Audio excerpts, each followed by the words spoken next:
Gepleyer Azatlyk Radiosu. Öňüňizde saglyk, hormatly dinleyijiler. Bugün 2022-nji ýylyň 15-nji oktýabry, hepdeniň 6-njy güni. Hepdeniň jym programmamyzy dinlemäge çagyrýar.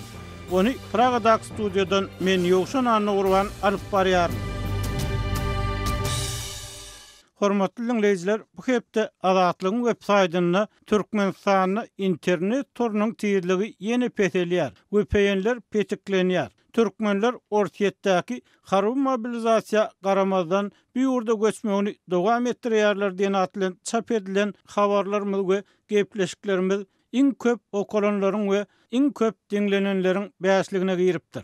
Ýene de başlandy. Büdjetçiler mejbur şäherleriň köpelmeginden nägile bolýar. Türkmenistanyň saglyk işgärleriniň güni bellenýär. Lukmanlar özleriniň ünsen düşürilýändigini aýdýar. Türkmen prezidenti Kazakstanyň Merkez Aziýa Russiýa sammitine gatnaşar diýen atlan çap edilen habarlarymyz hem köp okulypdyr. Türkmen awatda 2 ay bäri paýok köpçülikleýin paýlanmaýar.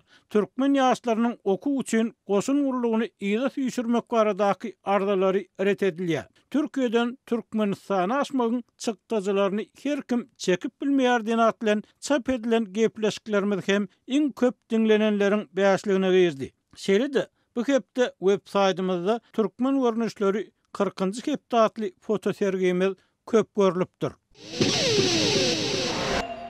Hepdeniň jeminniň ýertine. Halkary Güney geçiş guramasy Eýranyň 16-njy sentýarda başlanan halk protestleriniň ýurt içindäki adamlaryň köpüsiniň pikirine görä Islam Respublikasy guruluşyna garşy gurulan has giňerimli gozgalaňa öwürlendigini, protestlere garşy görkezilýän basyşlaryň arasynda 20 şaganyň öldürilendigini habar berdi. Hasaplamalara göre 22 ýaşly Mahsa Amini'nin hijabyny düdük öýmezlikde aýyplanyp tutsak edilmegi we şol ýerde aradan çykmak bilen başlanan gozgalaňlaryň basylyp ýatyrylmagy bilen baglykda 200-den gorak adam öldürildi. Emma Türkmen medeniýeti goňşy ýurtda sentýaryň ortasyndan bäri dowam edýän protestler barada ilata hiç bir maglumat bermeýär. Şonuň bilen bir wagtda Türkmen sähraly aktivist Abdurrahman Düýejiňiň tasdiklamagyna görä, onuň Eýranyň Türkmenler üçin sosial mediada berýän maglumatlaryny dinleýänleriň arasynda türkmenistanlylar hem az däl. Şeýle-de Abdurrahman Eýran halkynyň inni häkimiýetiň ýokary gatlaklaryna edilýän uly korrupsiýa gözüýmýän. Emma bir ýaş gyzyň saçynyň görünmegini islam dinine awanan uly howp diýip görkezmäge çalışýan ýolbaşçylardan inni halis bidar bolanlygyny aýdýar. Aktivist we edebiýat salim Abdurrahman Düýeji bilen söhbetdeşligimizi dinläp, bu mesele boýunça siziň hem pikirleriňizi, garaýşlaryňyzy aýtmaňyza çagyrýarys. Abdurrahman, siz Eýranyňky wakalar, halk protestleri bilen baglykda edýän çykyşlaryňyzda bu gedekki protestleriň, bu gedekki halk gazabynyň öňküleri meňzemeýändigini aýtdyňyz. Şoň bilen birlikde de bu protestlerden ýerde giýişde netije boljakdygyny aýtdyňyz. Siz näme üçin şeýle netije gelýärsiňiz? Beýle netije çykarmakdan heni ýerlek dälmi? Sebäbi Eýranyň mundan öňem protestler boldy. Şoň bilen birlikde de rejim ol protestleri gazaply basyp ýatyrdy. Bu ýagdaý häzirem dowam edýär. Öňkülerde bir kunna şonu urup ýatyrýardy millet, sonra çarşyp gitýärdiler. Bu ýerek 4-nji hepde millet. Ölseler hem ursalar hem inne halk biz şunu canımızdan geçmedek, hiçin barlygymyzdan geçmedek netije alyp bilmeýäs. Şu netije geldi, karara geldi. Bir tarafy şol. Öňkülerde taşar ýurtlardan goldaw bolmaýardy. Sesi aýramaýardy milletiň. Inne bolsa 60'a ýakyn döwlet başlyklary şol milleti goldaw görkezýärdi bir ýyldyk taşar ýurtdan. Bir olaram däl tunwatçylar, ýazyjylar, dünýädäki adam ýaňsamalary, ýanglanmasy da güýçli boldy.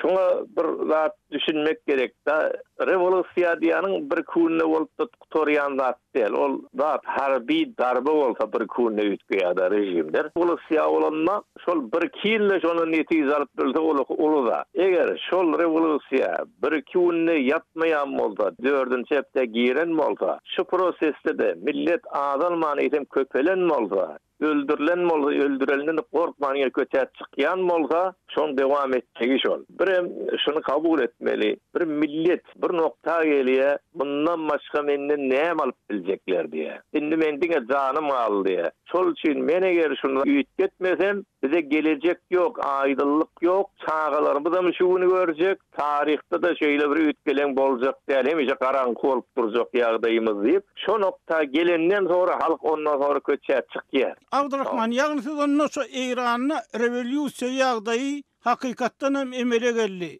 Ýagny ýokarkylar başgaça dolandyryp bilenok, aşakkylar bolsa beýle dolandyrylmak islenok mundan aňryk diýmekçi bolýarsyňyz. Ýagdaýyň dogrudan hem rewolýusiýanyň öň ýanynaky ýagdaýa gelenligine inanýarsyňyz. Şu bolup geçýän wakalar bilen arlykda şeýlemi? Awa şol bir rejimde, bir sistemde şo taýda kynçylykly bir çözülmez nokta gelse, şol içeride bir partylamaly bolmaly bolýar. Ya ýokardakylar halka göre gaýatlar düzeltmeli bolýarlar, halkyň sesini diňlemeli, ya-da şo partylama bar ya, o taýdakylar hem ýok, halkyň sesine işleri ýok. Halk biz Hudaýyň adamlary, kanunlar biz belletýär, halk biz diňlemeli. Ondan olan bolýar, ama soňunda ol halk näme de o halkda akyl bar, duýgu bar, geleceğini gaýgatýar.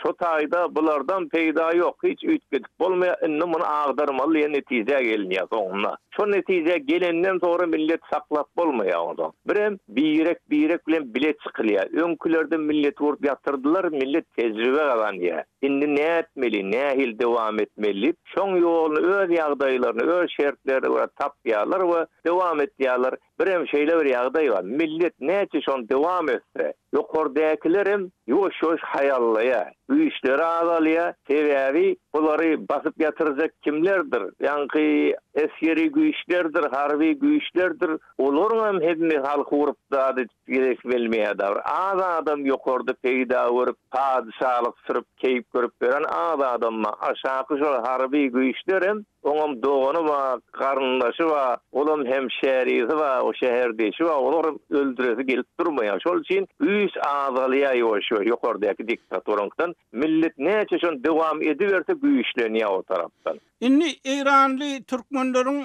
käbiri bilen gurlaşamyzda olar şo harbylaryň arasynda da, howpsuzlyk güýçleriniň arasynda da inni öňkülere garanyna 10 ýyl mundan öňki harbylara garanyna ya 20 ýyl mundan öňki harbylara garanyna täze pikirlenýän, dünýäniň ýagdaýyna täze garaýan, ýurtdaky ýagdaýy ýa-da repressiýany o diýen gorlamaýan adamlaryň köpelenligini aýtdy. Şu pikir bilen alalaşyp bolarmy? Dogrudan hem howpsuzlyk güýçleriniň arasynda halkyň ýagdaýyna düşünýän, dünýäniň ýagdaýyna düşünýän adam köpelip bilermi Eýranda soňky ýyllarda? Elbette köpeler. Sebäbi olaram şol bir ýurtda ekonomik ýagdaýlar bolsa, kynçylyklar bolsa, bahatçylyk bolsa, olaryň çağat we olaryň alýan aýlyklar bir üýtgeşik bolmaýar. Az aýlyk, hem döwlet aýlygy hem deňrek bolýar. Şol üçin birem olaryň gözleri görýärler 40 ýyllap islam diýdiler, adalet diýdiler, gowçuluk hem dünýäňizi berjek hem ahiretyňizi berjek diýdiler. Gördülerini dünýä bar, mundan ahiret bar. Ogur özleri ýokardakylar ogur bolup çykdy. Adalatsızlyk etýän özleri bolup çykdy. Hemme tuzukçu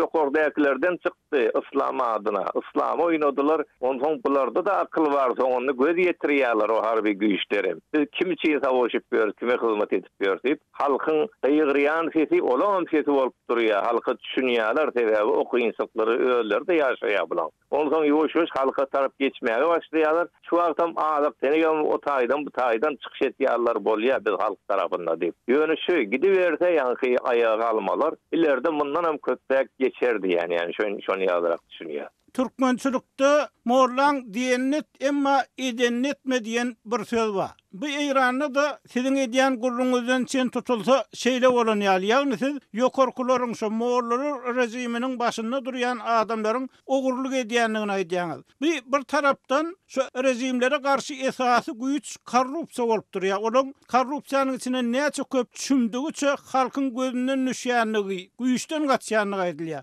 Şu ýagdaý bilen baglykda rejim öz ýalňyşlaryny belli bir derejede düşünüp, şo korrupsiýa meselesinde, beýleki meseleleri meselelerde käbir ütgeşmeler girizip halka wada berip bu ýagdaýyň öňüne alyp bilerlermi? Ýagny Hudaýyň adyndan siziň aýdyşyňyz ýa İslamyň adyndan gürläp halkyň ananjyndan peýdalanyp bir öz görüşlüğün ýa-da bir hak hukuk talaplarynyň öňüne alyp bilerlermi? Badyny gaçyryp bilerlermi?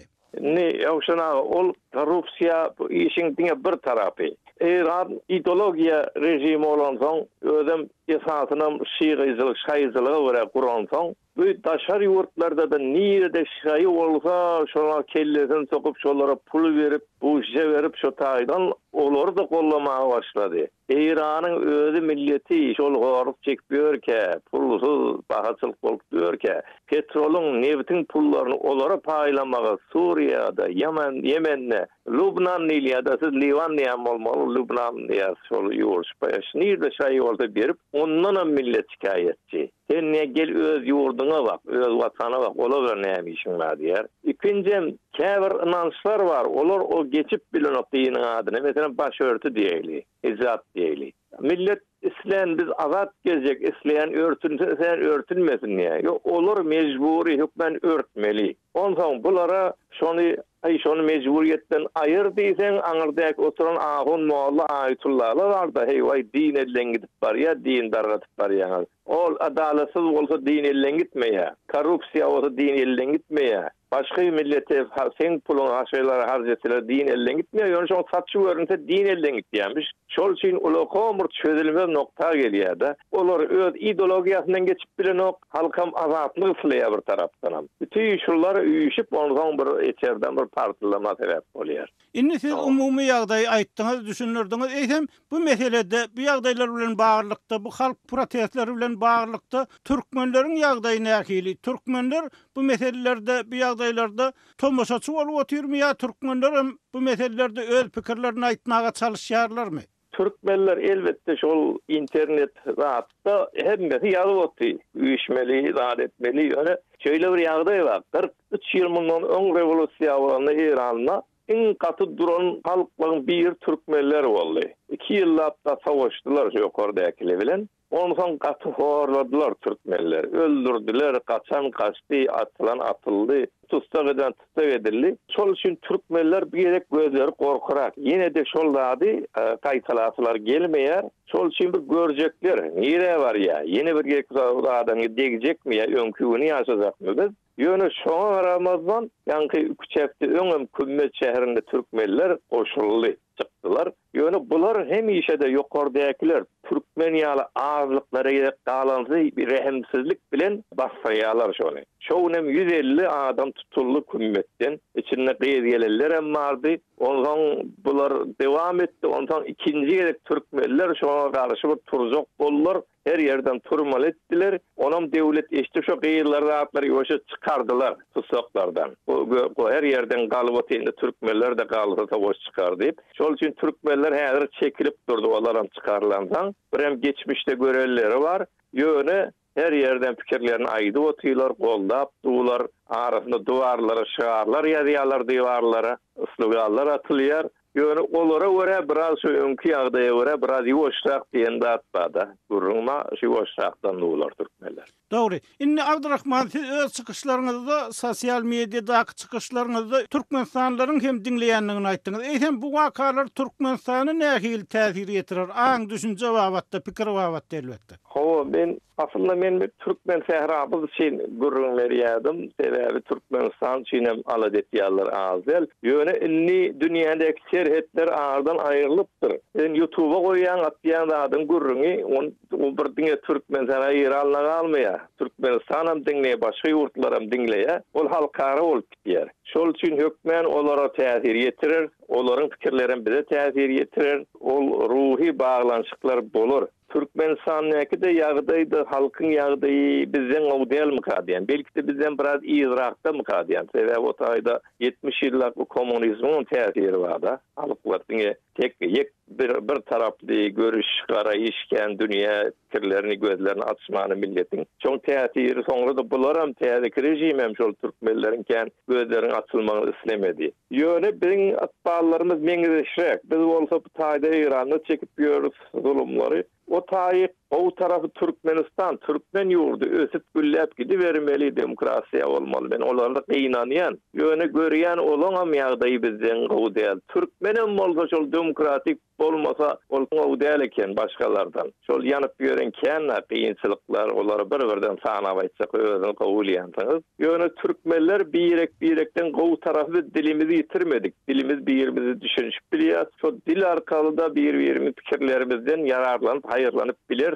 Sebebi bir türkmenin bir yerde ösmegi ikinci türkmen ökmen täsir galdyrýar. Biziňkiler de azatlyga gowuşsa ökmen Türkmenistan täsiri bolar. Türkmenistan azat ýaşasa demokratik şertler ökmen bize peýdasy boljak. Aň bärsinden Türkmenistan meselen biziň şu wagt ýoşdurmamyň bir sebebi Türkmenistanyňky döwlet dünýä türkmenlerini iýe çykmaýar. Beter pasiv. Mesal üçin şu wagt Kürtler daýudy Eýranna näme aňarsy dağ. O tarafy Irak Kürtleri bar, Suriýe Kürtleri bar. Arkasynda Türkmeniň gadym aýdyşýaly Arkan dağdan bolsa ýöregiň daşdanmýa-da. Biziň ýa-da bulutçular o tarafa gelse Pakistan bar, Awganistan bar. Biz bir zady gaçyp gitsek Türkmenistana barmaly bolsa öýleri tutup el aýagymy dank öýleri alyň tüwelen öýleri padalka etjek Eýranykylara. Şol üçin olan bize ziyan ýetirýär. Bizim kuwatymyzy düşürýär. Türkmenistan güýçli bolup dursa, şu ýagdaýlarda türkmenler de bir gaýrat edinýse, biziňkiler hem güýçli boljak. Hemmesi bir-birine baglanşykly meseleler. Abdurrahman Diýeji, adatlygyň söhbetdeşligine gatnaşyp beren gurruňyz üçin köp sag bolun. Şol siz de sag bolun, bizi ýatlatyryňyz üçin taňry ýalkyny Allah kuwat bersin.